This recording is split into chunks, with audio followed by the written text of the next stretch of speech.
하나님 말씀. 오늘은 사무엘하 20장 10절 하반절부터 보도록 하겠습니다. 요압과 그의 동생 아비새가 비그리의 아들 세바를 뒤쫓을새 요압의 청년 중 하나가 아마사 곁에 서서 이르되 요압을 좋아하는 자가 누구이며 요압을 따라 다윗을 위하는 자는 누구냐 하니 아마사가 길 가운데 피 속에 놓여 있는지라. 그 청년이 모든 백성이 서 있는 것을 보고 아마사를 큰 길에서부터 밭으로 옮겼으나 거기에 이르는 자도 다 멈추어 서는 것을 보고 옷을 그 위에 덮으니라. 아마사를 큰 길에서 옮겨가매 사람들이 다 요압을 따라 비그리의 아들 세바를 뒤쫓아 가니라.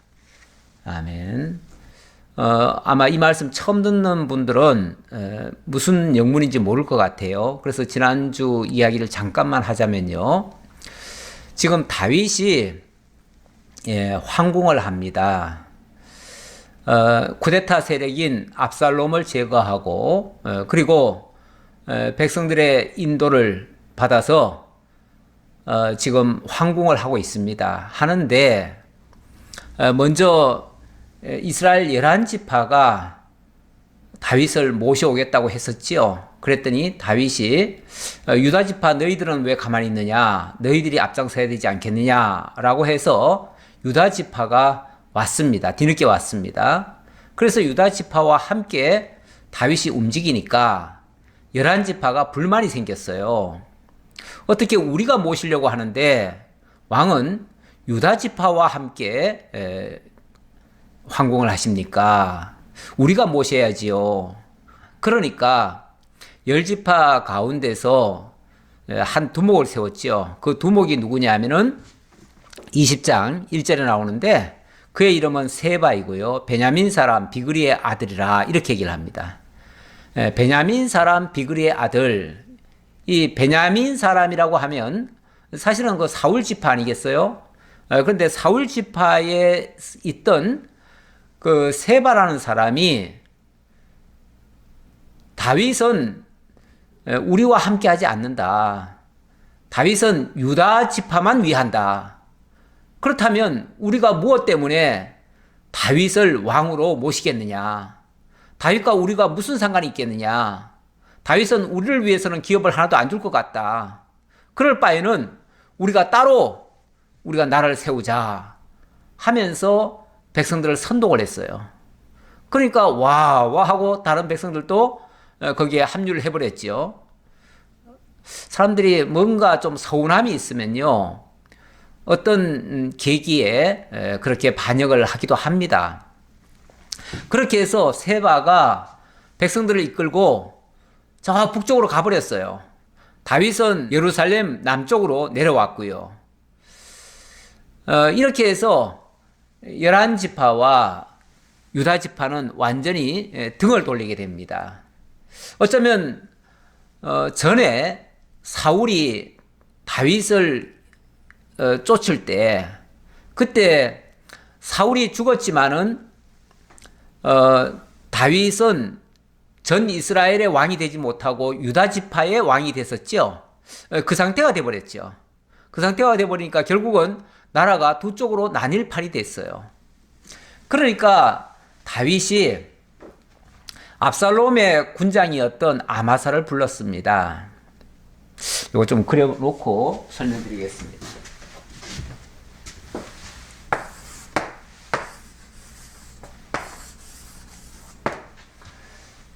자, 길갈에서 예루살렘 쪽으로 다윗은 내려왔고요. 세바는 북쪽으로 올라갔습니다. 올라가서 여기 아벨이라고 하는 아벨 성으로 들어갔습니다. 자, 이렇게 해서 결국은 아직 이쪽은 완전한 나라가 된 건 아니지만 결국은 나라가 두 쪽이 나게 생겼어요. 그러니까 다윗이 이 문제를 해결하기 위해서 아마사를 불렀습니다. 세바의 반란이라고 해야겠죠. 세바의 반란. 자, 세바의 반란 문제를 해결하기 위해서 아마사를 불렀어요. 아마사는 압살롬의 군장이었습니다. 근데 압살롬의 반역이 실패로 돌아간 다음에 아마사도 잡아가지고 죽여야 되지만 다윗이 아마사에게 자비를 베풉니다. 그러면서 요압 다음에는 너를 내가 군장으로 쓰려고 한다. 그러니 내게 충성해라. 그러면서 첫 번째 임무를 맡기는 겁니다. 이번에 세바가 지금 반란을 일으켰으니 네가 가서 저 세바를 잡아와라.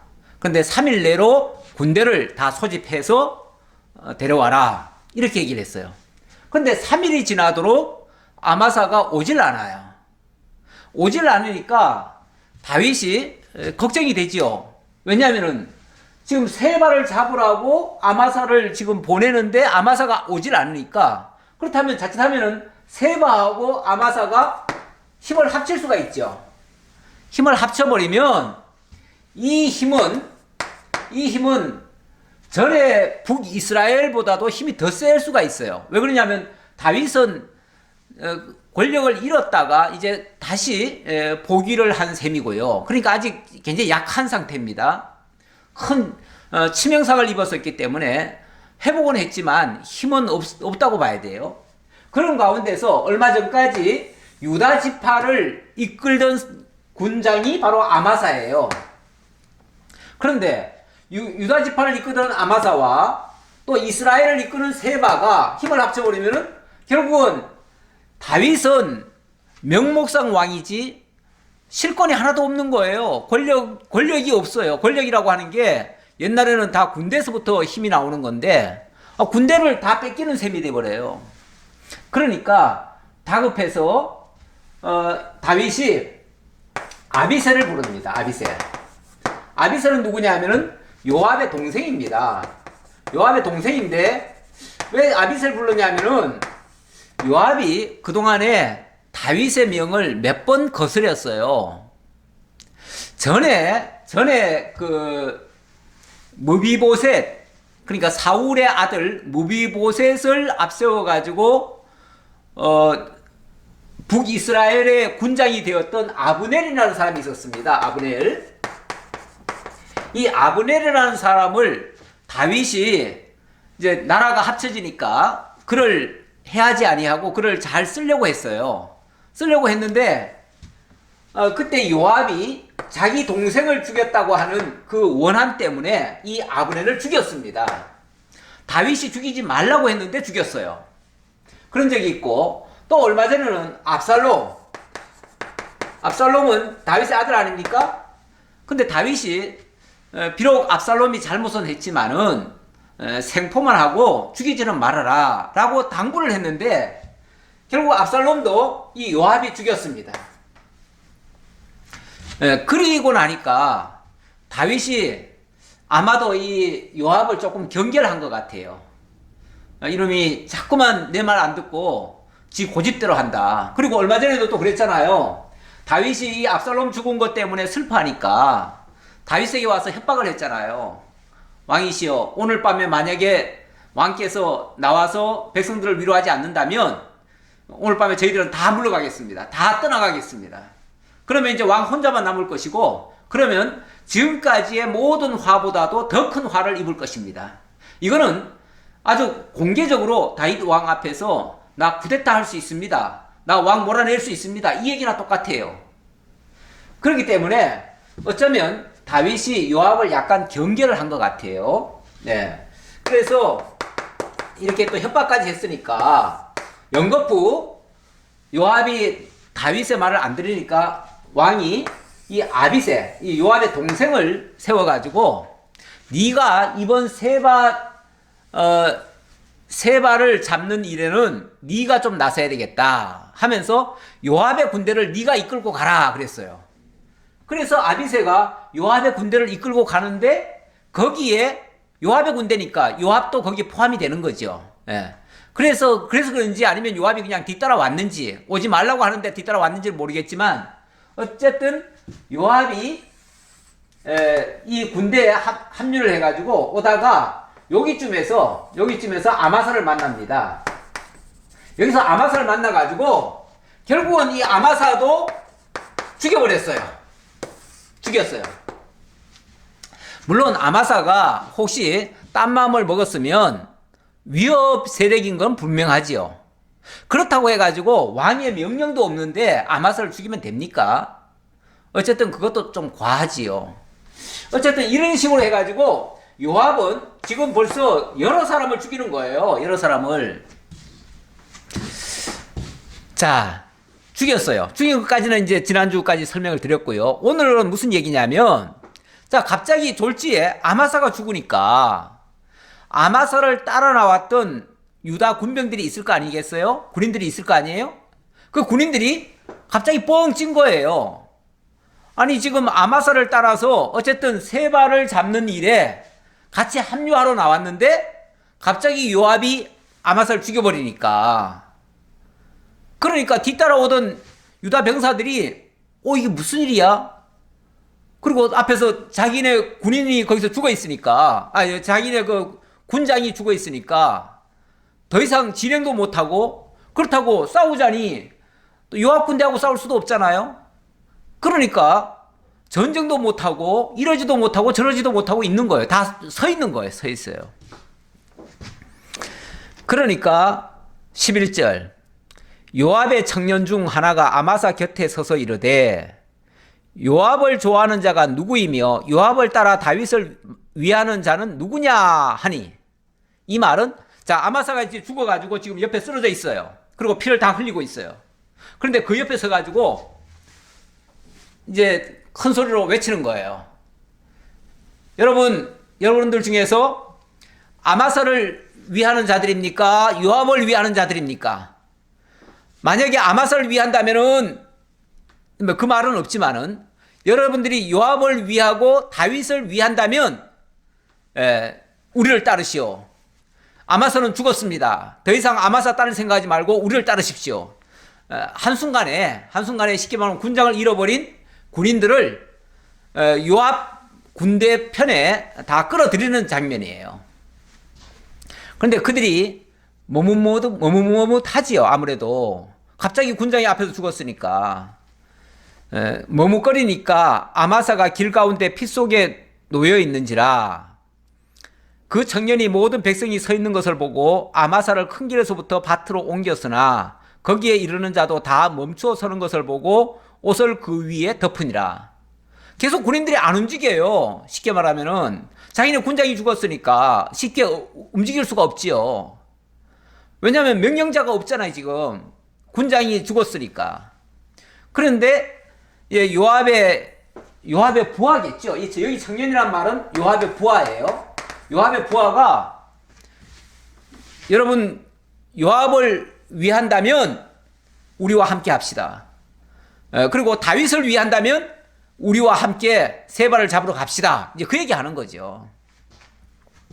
그랬더니 그들이 처음에는 그 아마사가 죽어서 피투성이가 돼 있으니까 안 움직였는데, 그를 이제 길가로 저쪽으로 던져놓고 그 위에다가 옷을 덮어버리니까 더 이상 안 보이잖아요. 안 보이니까 그제서야 군인들이 이제 포기하고 요압의 군대를 따르더라. 그 얘기예요. 13절 아마사를 큰 길에서 옮겨가며 사람들이 다 요압을 따라 비그리의 아들 세바를 뒤쫓아가니라. 이렇게 해서 모두 합세해서 이제 아마사의 군대가 쉽게 말하면 전부 다 요압의 군대에 합류를 한 거예요. 합류를 해서 세바를 잡으러 갑니다. 자, 14절 세바가 이스라엘 모든 지파 가운데 두루 다녀서 아벨과 벤마가와 베림 온 땅에 이르니 그 무리도 다 모여 그를 따르더라. 이 세바, 어찌 보면 다윗이 조금 지체를 한 거 아니겠어요? 지체를 하는 동안에 세바는 이 아벨을 중심으로 해가지고 요 주변에 몇 개 성들을 다 돌아다니면서 거기 사람들을 다 끌어모았다. 그 얘기예요. 끌어모아서 그들이 다 세바 편에 서고 세바의 말을 듣고 이제 다윗을 대적하기로 작정을 했다는 거죠. 그쪽 지역 사람들이. 이에 그들이 벤마가 아벨로 가서 세바를 애우고 그 성읍을 향한 지역 언덕 위에 토성을 쌓고 요압과 함께한 모든 백성이 성벽을 쳐서 헐고자 하더니, 자, 이렇게 해서 이제 아벨 성에 세바가 들어가 있다는 것이 이제 요압이 알았으니까 세 발을 잡으려면은 결국은 아벨성을 쳐야 돼요. 그런데 여기 아벨성이 굉장히 아마 견고한 성이었던 것 같아요. 견고한 성인데 어떻게 이제 그 성을 함락을 할 것인가? 이 성이라고 하는 거는 이제 뭐 일반 성들은 그냥 뭐 이렇게 뭐 벽돌로 이렇게 해가지고 이제 집을 크게 그 외벽을 크게 쌓지요. 쌓고 그 안에 이제 그 뭐 건물도 짓고 그리고 사는데, 보통 보면 성이 이렇게 있다면은 성 바깥쪽으로 견고한 성 같은 경우는 그렇습니다. 여기가 그랬다는 얘기는 아니고요. 견고한 성 같으면은 이 성 바깥에 해자라는 걸 둡니다. 이 해자라고 하는 거는 깊은 연못이라는 뜻이에요. 연못인데 연못을 파놔가지고 쉽게 접근을 못하는 거죠. 접근을 못하도록 만드는 거죠. 외적이. 만약에 연못을 만들어 놨으니까 여기를 들어오려면은 뭐 배를 타고 들어오든지 해야 될 거 아니겠어요? 그럴 때 이 안에 있는 사람들이 공격을 해버리면은 꼼짝 못하지요. 그래서 안전하게 그 성이 유지가 돼요. 그런데 이 요압은 여기를 무너뜨리기 위해서 어떤 작전을 쓰냐면은 이 바깥에다가 토성을 쌓았어요. 토성을. 여기다가 뭐 다 높이 쌓았다는 건 아니겠고 어느 한 지역을 이제 쌓겠지요. 뭐 요만큼이라도 쌓았다고 합시다. 뭐 다 쌓을 필요는 없어요. 어느 한 지역을 요만큼을 여기다 토성을 쌓아요. 토성을 쌓으면은 이 토성이 이 성보다도 더 높이 쌓아버려요. 그러면은 그 위에서 뭐 화살을 쏘든지 포를 쏘든지 해가지고 여기서 이쪽으로 이제 공격을 하는 거죠. 뭐 좀 위에 쌓는다고 하니까 위쪽에다 그림을 그려봅시다. 여기다 이제 토성을 쌓으면은 토성에서 공격을 하면 위에서 아래로 공격하는 거니까 쉽게 공략이 되지요. 그리고 이렇게 높이 쌓은 다음에 여기서 또 사다리를 이렇게 또 갖다가 얹을 수도 있어요. 얹으면 여기서 군인들이 그대로 또 넘어갈 수가 있어요. 이런 식으로 토성을 높이 쌓았다는 거죠. 그걸 보니까 이 성 안에 있는 사람들이 위협을 느끼죠. 토성을 쌓는다는 거는 우리 성을 완전히 함락하겠다는 뜻이니까요. 그러면 이대로 가만 내버려 두면 틀림없이 이 성은 함락되고 말아요. 이걸 뭔가 어떤 방법을 써서 그들이 공격하지 못하도록 막아야 돼요. 막아야 되는데 이 성은 일반 성과는 조금 다른 특성이 있어요. 이 성은 매우 지혜로운 사람이 전통적으로 이 성주가 돼가지고 아마 내려왔던 것 같아요. 내려왔는데 이 성에 누가 있었냐면 16절에 보니까 그 성읍에서 지혜로운 여인 한 사람이 외쳐 이르되 들을지어다 청하건대 너희는 요압에게 이르기를 이리로 가까이 오라 내가 네게 말하려 한다 하라. 거기에 지혜로운 여인이 하나 있었다. 지혜자가 있었지요. 지혜로운 여인이 있었어요. 그러니까 이 여인이 거기에 성주인지 아니면 성주의 부인인지 뭐 그거는 정확히는 알 수 없어요. 그러나 그 성에서 굉장히 책임이 있는 사람이에요.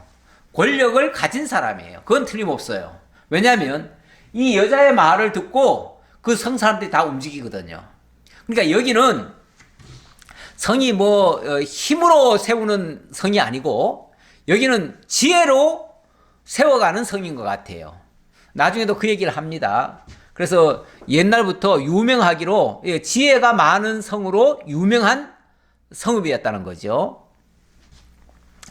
자, 그랬더니 그 여인이 이제 그러는 거예요. 도대체 왜 우리를 무너뜨리려고 하느냐? 그 책임자 요압 좀 나오라고 그래. 이렇게 얘기하는 거죠. 요압을 가까이 오라고 하니까 요압이 그 여인에게 가까이 가니 여인이 이르되 당신이 요압이니까 하니 대답하되 그러하다 하니라. 여인이 그에게 이르되 여종의 말을 들으소서 하니 대답하되 내가 들으리라 하니라. 제가 말씀 좀 드리겠습니다. 그랬더니 그래 좋다 말해봐라. 무슨 얘기 하려고 그러냐. 그래서 이제 요압에게 이 여자가 말을 하는 거예요. 18절 여인이 말하여 이르되 옛 사람들이 흔히 말하기를 아벨에게 가서 물을 것이라 하고 그 일을 끝내었나이다. 옛날부터 뭐 복잡하고 어려운 문제가 발생하면 그런 문제 어디 가서 해결할 것인가? 원래는 그 왕에게 가서 재판을 받고 이렇게 하는 예가 많지요. 많은데 아마 이 북쪽 지역에 있는 사람들은 주로 이 아벨성에 가서 거기 가서 이 지혜로운 여인에게 그런 문제를 내놓고 거기서 어떤 답을 주면 그 문제가 깨끗이 해결되고 더 이상 시비가 없었던 것 같아요. 그러니까 쉽게 말하면 이 지역 자체가 이 주변 지역의 어머니성 같은 거죠. 어머니성. 이제 모성이라고 해야 되나요? 어머니성이라고 합시다. 그러니까 이 주변의 모든 성들을 어찌 보면 다스리는, 그렇다고 해서 왕은 아니지만 그래도 그 지역의 제일 으뜸 가는 성이었다 그 말이죠. 그리고 거기에 가장 지혜로운 여인이 있어가지고 그 여인의 말을 듣고 사람들이 모든 문제를 해결하고 그랬던 거라는 거죠. 이렇게 유명한 성을 왜 우리가 무슨 잘못이 있길래 우리 성을 해하려고 하느냐. 우리는 나라에 반역을 하거나 이런 거는 꿈에도 생각 안 하고 정말 평화롭게 주변의 모든 성읍을 위해서 정말 지혜롭게 일 처리해 주는 것밖에 없다. 우리가 잘못하는 일이 없다. 이런 식으로 얘기를 한 거죠. 나는 이스라엘에 화평하고 충성된 자 중 하나이거늘 당신이 이스라엘 가운데 어머니 같은 성을 멸하고자 하시는도다. 어찌하여 당신이 여호와의 기업을 삼키고자 하시나이까 하니. 여기도 그 얘기가 나오네요. 우리 성이 바로 이스라엘의 어머니 같은 성이다. 그만큼 어찌 보면 백성들이 평안하고 행복하게 살 수 있도록 정말 지혜롭게 좋은 방안을 제시하고 이렇게 해서 이쪽 이스라엘 지역이 북쪽 이스라엘 지역이 화평하게 지내는데 우리가 큰 공헌을 했다. 그래서 우리가 어머니 성이라 불리울 만큼 그런 좋은 성인데 왜 너희들이 해하려고 하느냐 라고 얘기를 한 거죠. 만약에 우리 성이 해침을 당한다면 이거는 국가적으로 큰 손해 아니냐. 그래서 여호와의 기업을 삼키고자 하시나이까 이렇게 얘기하는 거예요. 어찌하여 당신이 여호와의 기업을 삼키려 하시나이까. 여호와의 기업에 큰 손해를 나게 하십니까? 그 얘기죠. 그랬더니 요압이 대답하여 이르되 결단코 그렇지 아니하다. 삼키거나 멸하거나 하려 함이 아니니 그 일이 그러한 것이 아니니라. 우리가 너들 죽이고 너들 삼키고 이 성을 부숴버리고 이럴 목적으로 여기 온 거 아니다. 그런 뜻에서 온 거 아니다. 이걸 이제 강조하느라고 2번씩이나 얘기하는 거죠. 그러면서 우리의 목적은 이거다라고 하는 말이 에브라임 산지 사람 비그리의 아들 그의 이름을 세바라 하는 자가 손을 들어 왕 다윗을 대적하였나니 너희가 만일 그만 내주면 내가 이 성벽에서 떠나가리라 하니라. 여인이 요압에게 이르되 그의 머리를 성벽에서 당신에게 내어 던지리이다 하고. 우리의 목적은 너들 해할 마음 죽어도 없다. 다만 여기에 다윗을 배반하고 반란을 일으킨 세바가 지금 너희들 속에 들어가 있다. 그러니 그 사람만 내어줘라. 그랬더니 이 여인이 그렇다면 그 문제라면은 제가 세바의 목을 당신에게 던져드리겠습니다. 이렇게 얘기를 합니다. 아니 지금 반란을 일으켜서 반란의 개수가 된 이 세바, 어찌 보면 아직은 왕은 아니지만 어찌 보면 이제 앞으로 왕이 될 수도 있는 사람인데 그런 사람의 목을 함부로 베어서 던질 만큼 그런 권세 있는 자가 과연 누구겠어요? 그런데 이 여인이 바로 그런 힘이 있는가 봐요. 힘이라기보다도 이 여인은 어떤 무력으로 칼로 그 지역을 다스리는, 그 성을 다스리는 사람이 아니고 지혜로 다스리는 사람이라고 그랬어요.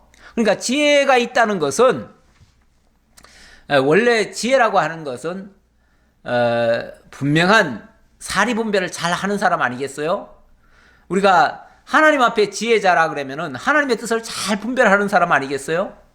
마찬가지로 다윗의 뜻 또는 요압의 뜻을 잘 분별하고 그것의 옳고 그름을 판단해 가지고 옳게 일 처리하는 자가 지혜자예요. 지혜자인데 이 여인이 바로 그 지혜를 발휘하면 지금 세바가 잘못됐는지 요압이 잘못됐는지 아마 판단이 갈 거예요. 그래서 세바가 이거는 정말 잘못된 거구나. 그렇죠. 반란이 일으켰다는 자체가 벌써 잘못입니다. 어떤 경우에도요. 일종의 이게 이제 반란, 일종의 쿠데타라고 할 수 있는데 요즘 말로 하면은 이 쿠데타라고 하는 거는 어떤 경우에도 사실은 정당성이 없습니다. 가끔씩 그 쿠데타 옛날에 유명한 말이 있었지요. 성공한 쿠데타는 처벌하지 않는다. 뭐 이런 말을 했는데 그것도 정말 잘못된 소리죠. 잘못된 판단이죠. 그러니까 판사가 쿠데타 세력을 옹호해 주느라고 성공한 쿠데타는 처벌하지 않는다라는 말을 하는 바람에 그 다음부터 쿠데타 한 거 가지고는 처벌을 하지 않아요. 그런데 쿠데타 하고 나서 만약에 막 백성들을 죽인다든지 뭐 한다든지 하면 그거 가지고는 처벌할 수 있어요. 그런데 그러다 보니까 자꾸만 쿠데타들을 하려고들 시도를 합니다. 그러나 어떤 경우에도 쿠데타는 정당화될 수가 없습니다. 모든 게 다 합법적으로 해야지요. 권력을 차지하려면 백성들의 마음을 얻어야 되고 백성들의 마음을 얻으려면 투표를 통해서 정당하게 표를 얻어야지요. 그런데 정상적으로는 얻을 수가 없으니까 군인들을 일으켜가지고 무력으로 대통령을 끌어내리고 자기가 대통령이 하고 이러는 거는 이거는 어떤 경우에도 용납해서는 안 됩니다. 이거는요. 뭐 그때는 어쩔 수 없이 힘이 없어가지고 판사도 뭐 총칼 들이대면서 판결하라는데 어떻게 하겠어요. 그러니까 결국은 다 굽게 판단을 하지요. 설령 그렇게 했더라도 나중에라도 그것은 반드시 응징을 해야 됩니다. 응징을 하지 않으면은 그런 일이 또 반복이 되어집니다. 그래서 응징이라고 하는 게 꼭 무슨 보복이 아니고요. 정치적 보복이 아니고 그걸 응징을 하지 않으면은 나중에 그런 일이 또 발생하기 때문에 그것을 막기 위해서라도 법 체계를 정비를 해서라도 그런 거에 대해서는 엄중하게 다스려 줘야 됩니다. 그런데 이 여인이 봤을 때 세바는 어쨌든 이거는 반란한 거 아니겠어요? 반란을 했으니까 반란자는 마땅히 죽어 마땅하지요. 그러니까 그렇다면 그 세바가 왜 반란을 했는지에 대해서 그전에는 몰랐겠죠. 왜냐하면 아무리 이쪽의 사람들이 다 합류를 했다 할지라도 지금 다윗이 무엇 때문에 반란을 했는지를 지금 자기 유리한 대로 얘기하지 않았겠어요? 사람들은요 다 자기 유리한 대로 얘기합니다. 그러니까 그 말만 일방의 말만 듣고는 판단을 못합니다. 그런데 요압의 말을 들으니까 확실히 판단이 됐지요. 그래서 다윗이 잘못한 게 아니고 이 세바가 결국은 욕심을 내서 자기가 쿠데타를 한 거구나 라는 걸 알았지요. 아니까 이 여인이 좋습니다. 그렇다면은 그 세바의 목을 던져드리겠습니다. 예, 당신에게 던져드리겠습니다. 이렇게 얘기를 한 거죠. 그래 놓고 22절 이에 여인이 그의 지혜를 가지고 모든 백성에게 나아가매 그들이 비그리의 아들 세바의 머리를 베어 요압에게 던진지라. 보세요. 이 여인에게 굉장히 지혜가 있다고 그러죠. 근데 어떤 말로 그 백성들을 설득을 했는지 모르지만 이제 논리적으로 얘기했겠죠. 이렇기 때문에 이 세바가 잘못된 겁니다. 그러니 여러분 저 세바는 반란의 개수입니다. 그러니 그를 죽여야 됩니다. 그의 목을 쳐서 요압에게 던져줍시다. 그렇지 않다면 우리 성이 다 멸해질 수 있고 자칫하면은 이 성뿐이 아니라 거기 주변에 몇 개 성이 있다고 그랬잖아요. 그 성들까지도 다 진멸을 당할 수가 있어요. 그러면 우리 전부가 다 죽어야 됩니까? 아니면 저 세바 하나를 희생시킬 겁니까? 이렇게 얘기했겠죠. 그러니까 그러면 우리가 세바를 죽여야죠. 세바는 뭐 사실은 여기 사람도 아니잖아요. 원래 세바는 베냐민 사람이라고 했어요. 베냐민 사람. 여기 사람이니까 베냐민 사울의 지파 사람이에요. 그러니까 그 사람 말 듣고 왜 우리가 다 같이 희생을 당해야 되나요? 그러니까 그럴 필요 없다. 우리가 잠시 속은 것 같다. 그러니 그 세바를 내어주는 것이 맞다. 이렇게 이제 설득을 했겠죠. 그게 이제 지혜롭게 하는 겁니다. 원래 그 외교에 있어서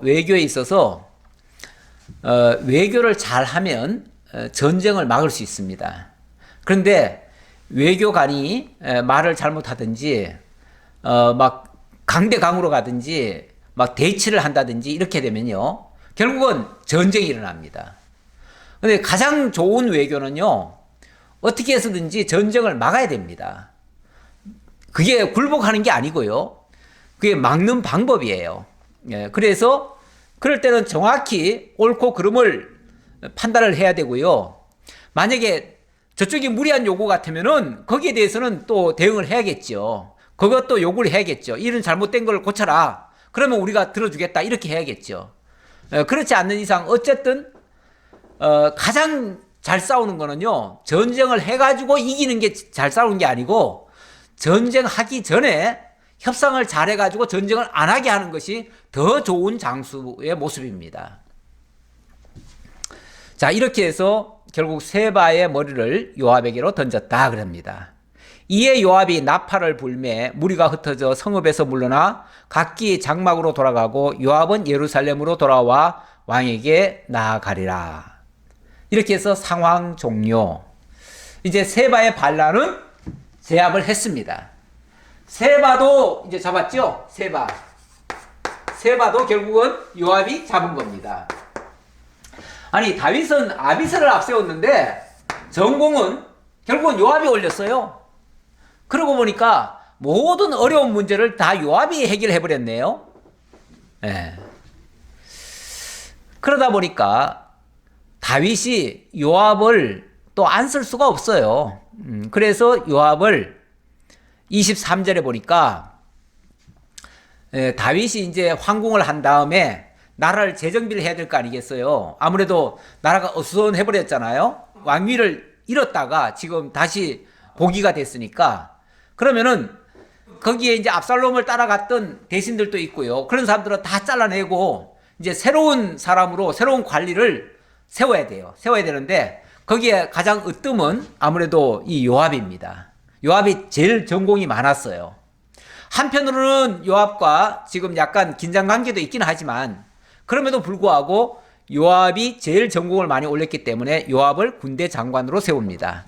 그래서 23절, 요압은 이스라엘 온 군대의 지휘관이 되고 여호야다의 안뜰 분하야는 그렛 사람과 블렛 사람의 지휘관이 되고, 쉽게 말하면 제1지휘관, 제2지휘관, 뭐 제3지휘관 이렇게 이제 세우는데 요압이 제1지휘관이 되고, 여기 여호야다의 아들 분하야는 저 블렛 사람과 그렛 사람의 지휘관이 됐다.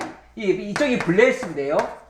이 블렛, 그러니까 외곽이죠, 외곽 지역. 이 외곽 지역을 다스리는 그 군대 장관은 쉽게 말하면 분하야다 그 말이죠. 어찌 보면 요압에게 전 군을 다 통솔하는 그런 권을 다 준 게 아니라 일부를 분하야에게도 좀 맡긴 거죠. 이렇게 해서 약간의 권력을 좀 나눠준 것 같아요. 그 다음 아도람은 감역관이 되고 야힐룻의 아들 여호사밧은 사관이 되고, 감역관, 지금으로 말하면 감사원장 이 정도 되겠죠. 그 다음에 이제 사관은 뭐 역사를 이제 다루는 자인데 우리나라로 말하면은 뭐 문화공보부 장관 뭐 이 정도 되겠죠. 예를 들면 그렇다는 거죠. 그 다음에 서완은 서기관이 되고, 서기관은 뭐든지 다 기록하는 자인데 어찌 보면 뭐 대변인 같은 사람이에요. 대변인 같은 그런 사람. 사독과 아비아달은 제사장이 되고, 자, 이 사람들은 레위 자손들이기 때문에 제사장이 되고, 야일 사람 이라는 다윗의 대신이 되니라. 야일 사람 이라라는 사람이 이 사람 이름이에요. 이름인데 이 사람은 어찌 보면 처음 들어보는 사람인데, 이렇게 해서 다윗의 제2기라고 할 수 있죠. 다윗의 제1기 대신들이 전에 그 사무엘하 초반에 있었고요. 지금은 거의 이제 사무엘하 마지막 때 아닙니까? 마지막 때. 어찌 보면 이제 다윗의 마지막 때에 다시 관리들을 뽑았는데 이런 사람을 세웠다. 이거는 이제 나라가 다시 재정비를 하고 안정이 되었다. 이제 그런 뜻이에요. 자, 이렇게 해서 일단 다윗의 그 어려웠던 문제, 그 꼬이고 복잡했던 문제, 이런 문제들이 일단락이 됐습니다. 다 해결됐어요. 자, 그런 다음에 21장으로 넘어갑니다. 21장. 다윗의 시대에 해를 거듭하여 3년 기근이 있으므로 다윗이 여호와 앞에 간구하며 여호와께서 이르시되 이는 사울과 피를 흘린 그의 집으로 말미암음이니 그가 기브온 사람을 죽였음이니라 하시니라. 지금 어찌 보면은 다윗이 지금 복귀를 해가지고 모든 어려운 문제가 다 해결된 거 아니겠어요? 그러면 이제부터는 태평성대가 이루어져야 맞지 않나요? 근데 갑자기 다윗 시대에 해를 거듭하여 3년 동안 연속 기근이 있었다는 거예요. 3년 기근.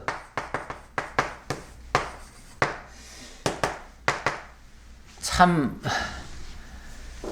외적이 없으면은 그러면 평안하겠다 싶지만은 또 엉뚱한데 또 어려움이 또 발생합니다. 우리가 살아갈 때도 보면은 사실은 어느 집 치고 어려움 없는 집은 하나도 없습니다. 다 어려움들이 있어요.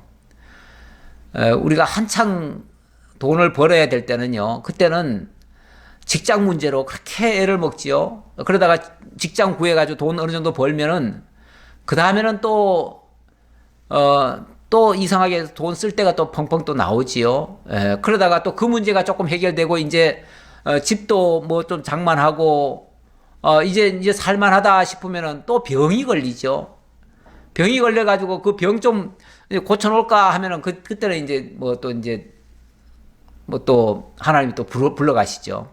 이렇게 해서 우리 일생이 가만히 보면요, 어느 날 평안한 날은 없어요. 이제 평안하다 싶으면은 어쩌면 이제 하나님 불러갈 때가 됐을 수도 있어요. 그러니까 이 땅에서 너무 뭐 평안만 자꾸 추구하다 보면 그런 날도 쉽지는 않고요. 그런 것만 추구하다 보면은 정작 하나님의 역사를 보기가 쉽지 않을 수도 있어요. 그런데 하나님은 때때로 어려움을 또 주시기도 합니다. 다윗에게 더 이상 문제 없을 것 같았는데 3년 기근이 발생했어요. 3년 기근. 이건 뭐 외적은 아니지만 이 기근 같은 거 소위 말해서 자연재해라고 얘기하는 거죠. 자연재해.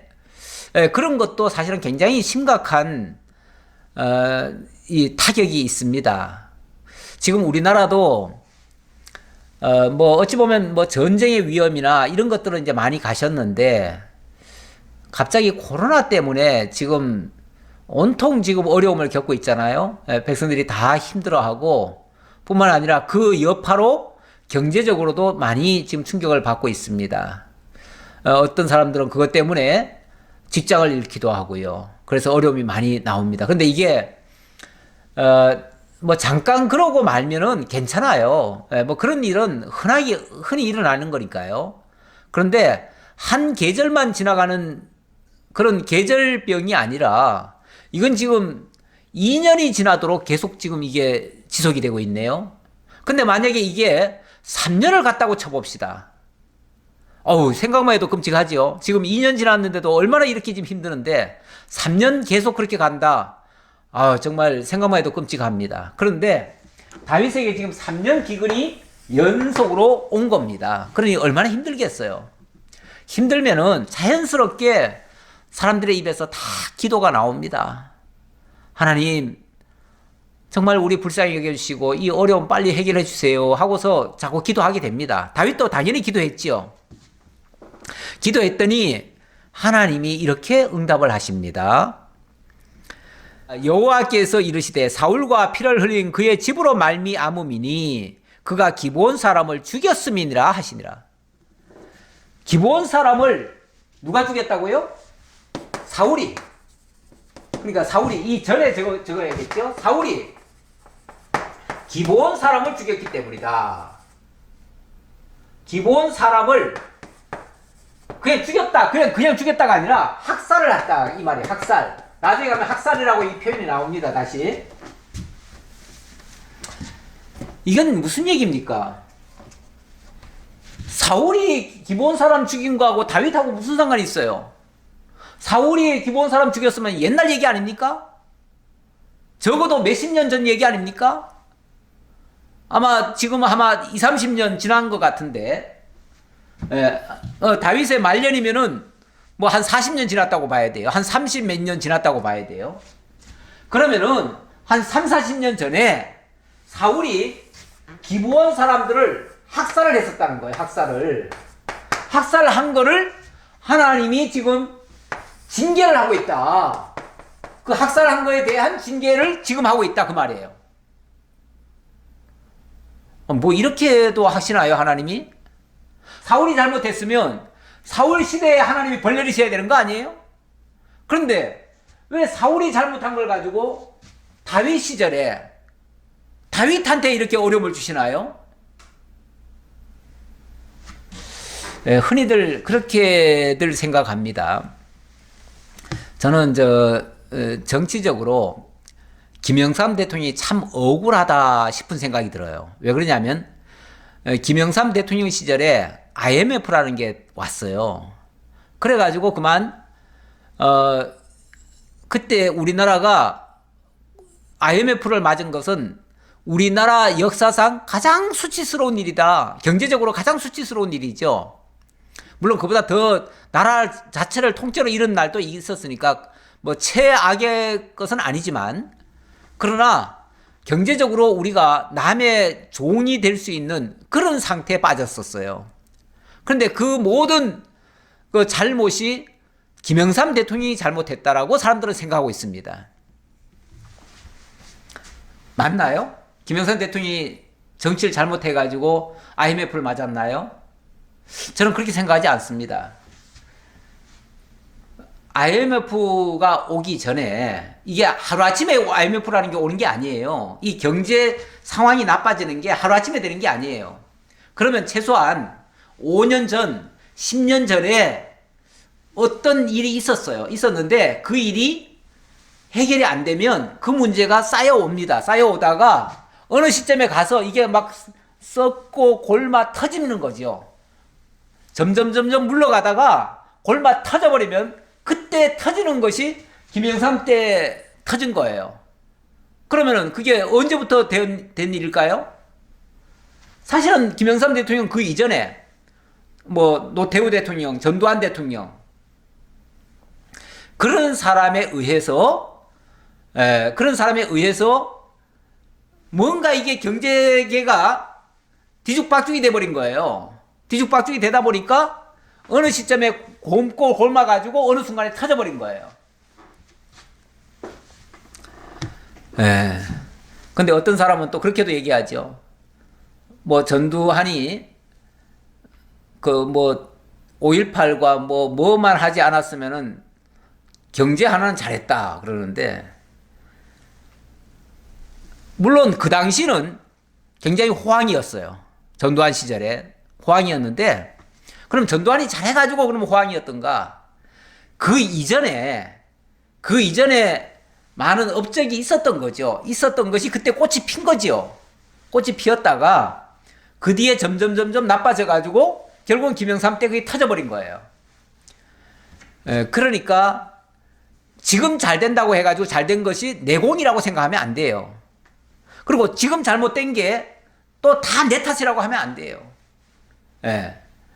왜냐하면 그 이전부터 오랫동안 얼마나 골마 터졌으면 그러겠어요. 지금 뭐, 뭡니까? 그 주택 시장에 굉장히 비리가 많았잖아요. 비리가 많아가지고 지금 최근에도 막 계속 터지고 얼마 전에 LH 사건 막 터지고 하는데 그 LH 사건이 사실은 지금 터진 겁니까? 지금 터지기는 지금 터졌지만은 지금 문제였습니까? 다 지나고 보면은 5년 전, 10년 전에 벌어졌던 일들이에요. 그게 골마 터져가지고 이제 터진 거예요. 그러니까 그런 것도 어찌 보면 그 근본을 잡아야 되는데 그 근본 문제가 해결 안 되면요. 나중에 가서 또 악순환이 일어납니다. 그래서 하나님께서 어찌 보면 지금 사울 때, 이 사울 시절에 사울이 사실은 왕이 하나님의 말씀을 순종을 잘 안 한 사람이잖아요. 오죽하면 하나님께서 이 사울을 내가 버렸다 그러잖아요. 내가 버렸다라고 한 왕인데 이 왕이 무슨 짓을 했냐면 이 정치적으로 어려움을 겪으면요. 자기가 이제 공경에 처하면은 누군가 희생양을 삼아요. 희생양을 삼는데 바로 이 기브온 사람들을 희생양 삼았던 거예요. 그래가지고 기브온 사람들이 잘못한 것도 없는데 기브온 사람들 잡아다가 죽여버렸어요. 마구 학살을 했다고 그래요. 학살을 했어요. 근데 학살 당할 때 이 기브온 사람들은요 꼼짝달싹 못했어요. 이 기브온 사람이 누구냐면요 옛날에 여호수아가 가나안 땅으로 들어올 때 그때 그 현지인들이에요. 가나안 족속이에요. 가나안 족속 중에서 여호수아에게 와가지고 멀리서 온 척하면서 화친하자고 한 사람들이에요. 그때 여호수아가 멀리서 온 줄 알고 쏘아가지고 하친을 해줬지요. 하친을 해주고 그리고 나무 패며 물 깃는 자로 이스라엘 민족에 편입을 시켰어요. 그래서 그때부터 기브온 사람들은 한 지파처럼 인정을 받고 따로 성도 하사를 받고 거기서 여호수아의 보호 아래 이스라엘 민족과 같이 살았어요. 그런데 이들은 아무래도 이스라엘 민족은 아니죠. 하지만 이스라엘화 된 사람이죠. 이방인이면서 이스라엘로 귀화한 사람들이에요. 그런 사람들을 천덕꾸러기죠. 뭐 천덕꾸러기다 보니까 나라에 어떤 어려움만 있으면 이 기브온 사람들한테 다 책임을 밀어가지고 기브온 사람들을 죽여버리는 거예요. 예. 무슨 일만 있으면 다 저놈들 탓이다. 저놈들 때문이다. 저놈들 없애야 된다. 이러면서 괜히 미워가지고 그들을 죽여버린 거예요. 이유 없이. 그러면은 여호수아가 기브온 사람들 절대 죽이지 않겠다라고 맹세까지 했거든요. 맹세까지 했는데 이들을 죽였으니까 하나님이 진노하시는 거죠. 진노하시는데 하필이면 다윗 시절에 이 사고가 터진 거예요. 그럼 이거 어떻게 해야 되겠어요? 다 옛날 얘기니까 다 묻어둬야 되겠어요? 다 없던 일로 해야 되겠어요? 그러면 좋겠지만 하나님은 그렇게 없애도록 하지는 않습니다. 그래서 어떻게 하시는가? 기브온 사람은 이스라엘 족속이 아니요 그들은 아모리 사람 중에서 남은 자라. 이스라엘 족속들이 전에 그들에게 맹세하였거늘 사울이 이스라엘과 유다 족속을 위하여 열심히 있으므로 그들을 죽이고자 하였더라. 이에 왕이 기브온 사람을 불러 그들에게 물으니라. 이제 문제가 이제서야 이게 드러난 거예요. 하나님이 만약에 이런 일을 3년 기회를 안 줬으면은 누가 기브온 사람 같은 거 생각이나 하겠어요. 그 천덕꾸러기 같은 사람들이 죽든지 말든지 신경도 안 쓰죠. 그런데 억울한 일을 당한 사람들에게 하나님이 기브온 사람 때문이다 라고 하니까 도대체 기브온 사람들 너희들은 무슨 일이 있었느냐라고 다윗이 불러가지고 물은 거예요. 물었더니 기브온 사람들이 얘기하는 거예요. 다윗이 그들에게 묻되 내가 너희를 위하여 어떻게 하랴? 내가 어떻게 속죄하여야 너희가 여호와의 기업을 위하여 복을 빌겠느냐? 이 문제가 어떻게 했으면 해결되겠느냐? 그 말이죠. 그랬더니 기브온 사람이 그에게 대답하되 사울과 그의 집과 우리 사이의 문제는 은금에 있지 아니하오며 이스라엘 가운데서 사람을 죽이는 문제도 우리에게 있지 아니하나이다 하니라. 왕이 이르되 너희가 말하는 대로 시행하리라. 무슨 소리냐면 이 문제는 뭐 돈 가지고 해결될 문제가 아닙니다. 옛날에 우리를 많이 죽였으니까 그 값이라도 우리가 지불해 줄까 그랬더니 이건 돈으로 해결될 문제가 아닙니다. 그 얘기죠. 예. 그러면서 이것은 어떤 사람이 뭘로 해서 될 문제가 아닙니다. 이런 식이죠. 예. 그러면서 그들이 왕께 아뢰되 우리를 학살하였고 또 우리를 멸하여 이스라엘 영토 내에 머물지 못하게 하려고 모해한 사람의 자손 7사람을 우리에게 내주소서. 쉽게 말하면은 이 기본 사람들을 아예 학살해서 그친 게 아니라 아예 씨를 말려버리려고 기본 족속들은 완전히 제거를 해야 된다라고 주장했던 사람들이 있다는 거죠. 있는데 사실은 그렇게 주장했던 사람들은 아마 지금쯤 다 죽었을 거예요. 그러니까 그들의 자손이라도 7명을 우리한테 주십시오. 그러면은 그걸로 우리가 어찌 보면 용서하겠다는 거죠. 용서하겠다. 뭐 그런 뜻이죠. 여호와께서 택하신 사울의 고을 기브아에서 우리가 그들을 여호와 앞에서 목매어 달겠나이다 하니 왕이 이르되 내가 내주리라 하니라. 왕이 뭐 그렇게 해주겠다고 맹세하듯이 얘기했으니까 그렇게 해줘야지요. 그래서 사울의 집안에서 그렇다고 죄 없는 사람, 사울의 집안에서 죄 없는 사람을 그냥 해야 되겠어요? 또 그럴 수도 없지요. 그렇게 되면은 아니 이 사람들 그 위로하겠다고 죄 없는 사람을 또 죽일 수는 없잖아요. 네, 그러니까 그렇게 해서도 안 되는 것이고요. 그래서 어떻게 해야 되는가? 죄 있는 사람, 그래서 모해한 사람의 7사람 이렇게 얘기하죠. 모해한 사람의 자손 7사람. 그러니까 이 학살을 쉽게 말하면 학살의 주모자예요. 학살의 주모자. 이 주모자들을 처벌을 해야 됩니다. 그 얘기죠. 거기에 합당한 처벌. 쉽게 말하면 학살의 주모자들의 그 처벌이 없이는 해결 안 됩니다. 그 얘기죠. 죄값을 치러야 됩니다. 그 말이죠. 죄값이 지불돼야 됩니다. 하나님이 이 죄값을 요구하십니다. 그 얘기죠.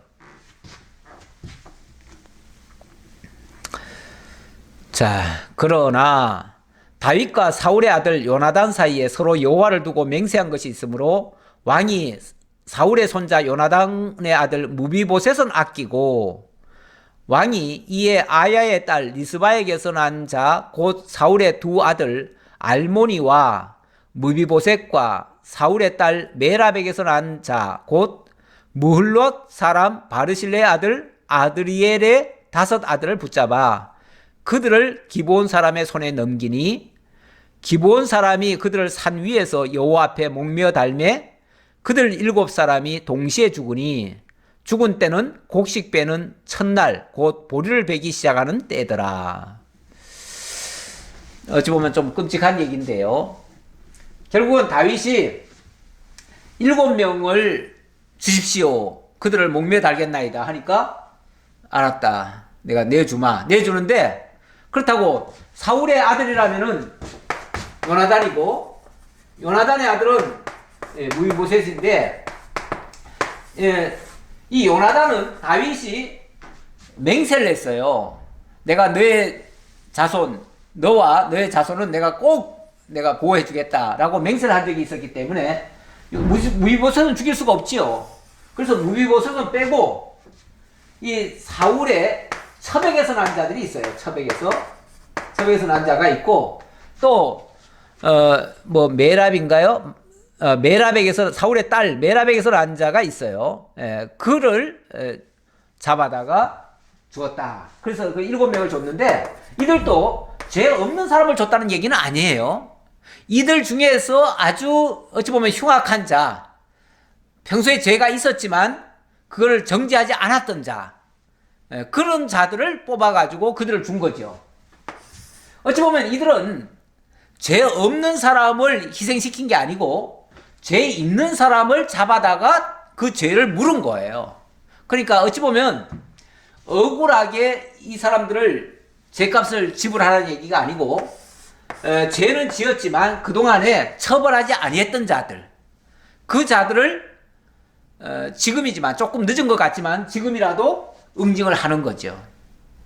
이 죄값은 어떤 면에서는 물어줘야 됩니다. 죄값이 지불이 안 되면 근본적으로 죄 문제가 해결이 되지 않습니다. 만약에 이런 행위대로 그대로 죄값을 다 물으라고 하면 오늘날 우리는 다 죽어야 마땅하지요. 그러나 우리는 대신 그리스도께서 대속을 해주셨기 때문에 우리가 그 죄값을 묻지는 않는데, 우리한테는 묻지는 않는데, 그러나 그리스도 밖에서는 죄값을 물어야 됩니다. 죄값을 지불해야 됩니다. 이런 말씀은요, 아주 흉악한 죄를 저지르고 정말 나라를 위태롭게 하고 이런 사람들에 대한 그 단죄가 없이는 사실은 해결도 안 된다라고 볼 수 있고요. 그 단죄를 하려면은 사실은 또 어려운 일이 발생하지요. 그런데 영적으로 말하면은 우리가 다 그리스도 앞에서 심판대 앞에 선다는 거죠. 우리 하나님께서 그걸 일깨워주는 것 같아요. 그래서 이 세상에 죄 짓고 그 순간만 모면하면 괜찮을 것이다 라고 생각하지만 하나님은 다 들춰내셔요. 이건 보세요. 벌써 언제 얘기인데 30년 전 얘기를 하나님 들춰내시잖아요. 그때 학살한 거 하나님 들춰내시잖아요. 들춰내가지고 그 죄값을 받게 하잖아요. 우리가 만약에 정말 그리스도 밖에서 저지른 죄가 있다면 그거 다 심판대 앞에서 다 토설해야 될 거예요. 그나마 우리가 그리스도 안에서는 그리스도께서 우리를 대속해 주시기 때문에 더 이상 그 죄값은 묻지 않는다는 것을 우리가 생각해 보니까 이건 정말 감사한 일이죠. 감사한 일이고 이것이 하나님의 또 은혜이기는 합니다. 하지만은 분명히 죄라고 하는 것은 무서운 것이다. 그래서 세상에서는 죄 짓고 그냥 그 순간만 모면하려고 하는 것은 굉장히 어리석은 일이다. 나중에 언젠간 다 드러나고 다 수치를 당하게 될 것이다. 라는 것을 오늘 말씀을 통해서 좀 깨달을 수가 있겠습니다. 기도하겠습니다. 아버지 하나님 감사합니다. 저희에게 오늘 정말 하나님 살아계셔서 어떠한 죄도 다 들춰내시고 마침내는 하나님께서 그 값을 받아내신다는 사실을 다시 한번 또 깨달았습니다. 우리에게는 감사하게도 예수 그리스도를 대속의 제물로 내어주셔서 너무나 감사합니다. 그 은혜 속에서 살게 하셨사오니 그 은혜 찬송할 따름입니다. 이제 그 은혜를 입은 자들이 남을 용서하고 또 하나님의 사랑을 증거하는 자로 살아갈 수 있도록 인도해 주옵소서. 다시 만날 때까지 하나님 지켜주옵시길 간절히 바라옵고 예수님 이름으로 기도하옵나이다. 아멘.